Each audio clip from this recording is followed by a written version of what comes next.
Hali gani mwanafamilia, na natumai ubuheri wa afya tele kabisa. Sasa tukiangazia kunako klabu Young Africans. Sasa ni kwamba klabu Young Africans kama tunaofahamu wametambulisha uzi wao mpya, yani jezi mpya, ukiachana na ile ya awali, yani jezi mpya ya toleo la pili ambayo watatumia kwenye msimu huu wa ligi kuu Tanzania bara. Sasa ni kwamba kumekuwa na maswali mengi sana, hususan katika swala zima la Young Africans kuzindua uzi mpya, ili hali kuna uzi tayari walikuwa walishatambulisha hapo awali, uzi ambao waliutambulisha kama ndo utatumika kwenye msimu huu wa ligi kuu Tanzania bara. Sasa kwa maelezo ya Club Young Africans ya kuzindua uzi toleo la pili ni kwamba wanadai ya kwamba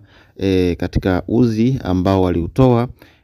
kwenye toleo la kwanza, yani uzi ule ambao ulikuwa rasmi kwa ajili ya kutumika msimu huu wa ligi kuu Tanzania bara, ni kwamba jezi hiyo iliisha madukani, na ndipo walivyokuja kufanya utafiti walibaini ya kwamba kuna mzigo mkubwa ambao umeingizwa madukani ambao ni feki, ili hali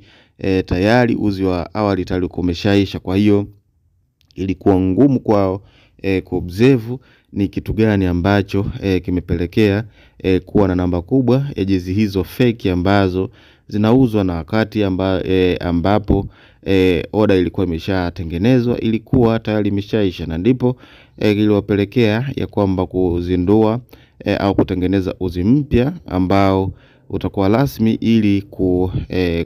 kuwakomesha wale wote ambao wanatengeneza jezi fake. Kwa hiyo Young Africans wamezindua uzi mpya ambao utatumia msimu huu ulikuwa Tanzania bara. Uzi huo ni wa toleo la pili, lakini pia kumekuwa na maswali hasa kwa mashabiki na wafanyabiashara ambao wamekuwa wakifanya au wakiuza jezi za Club Young Africans, ya kwamba ni kwa namna gani Young Africans wanabadilisha uzi, ili hali kuna wengine tayari ambao walichukua mzigo kwenye klabu hiyo kwa ajili ya kuuza bado haujaisha. Kwa hiyo tayari wataweka watasababisha au watapelekea hawa wafanyabiashara kupata hasara, kwa kuwa tayari mashabiki wanakuwa na imani ya kwamba jezi hizo ni feki. Kwa hiyo hawatakuwa na imani tena ya kuzinunua, hata kama zitakuwa ni zile original, basi wenyewe